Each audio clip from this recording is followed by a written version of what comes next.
just what did you think overall of AJ? Were there moves that you agreed with, disagreed with? Definitely the managers going from Andy Green to Jace Tingler. I wonder how that went among you guys in the clubhouse, going from inexperience to inexperience again, and you had to wait all the way till 2022 to get Bob Melvin in. Yeah, so I think the inexperience hire to inexperience, I think that kind of speaks for itself. I think that's a want of control and want of what's happening down there in the dugout. And I think those two names, you have that type of control when they're your manager, especially when it comes down to someone and Ron Washington. I think all the players were like, man, we want Ron Washington. This is the guy we want. Make this happen. So I think that message was clear.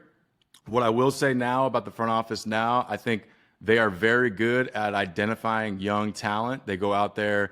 They don't miss in drafts with Jackson Merrill. They don't miss with the free agent signings internationally with the young catcher they have. What I would question is how do they fit making a big league team? And I think that's something that's lacking in the front office there.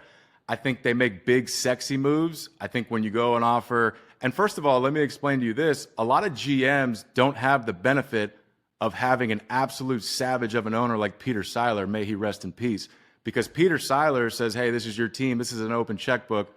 Go out and get who you want to get. You try and go get Aaron Judge, it doesn't work. You try and go get Trey Turner, it doesn't work. You land on Xander Bogaerts, that's a great sign. There's not a lot of GMs that have that opportunity to go out there and try and pick every single player like that. So with that being said, you got to understand in a big league season that you need depth. You need to know how to build a team. Yes, those free agent signings are huge. They're sexy. It sounds good. It sounds like, man, this guy went out and did this. He went and did this. But at the end of the day, you got to know throughout the course of a 162-game season, if you only have 4 or 5 starting pitchers that have been proven in this league for a while, stuff happens, injuries happen. You need to make sure that you have depth. You need to make sure you have quality, AAA, up and down big league guys that can come fill in, make the starts when they need to.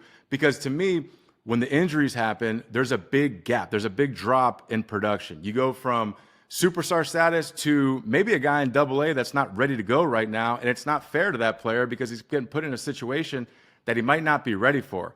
So to me, that's the one thing that I really would question with the front office is their knowledge of how to build a major league team and what that consists of. Because in my opinion, that's kind of what's lacking. And that last year is something that really hurt them in not making the playoffs.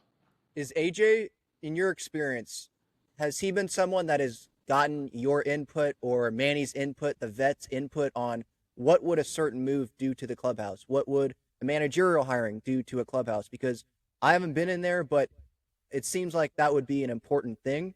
So has AJ done that? Like, is that in his history? I think that stuff's happened. I would say that's happened to then check a box and let your boss know, hey, I went and did this. But at the end of the day, I think it's the front office's plan to do something a certain way. And I don't know, it could be different with Manny, it could be different with Toddy, but I can speak on my personal experience. And I think the front office wants to do it the way that they're going to do it. And I don't really think they're taking much advice from anybody but themselves.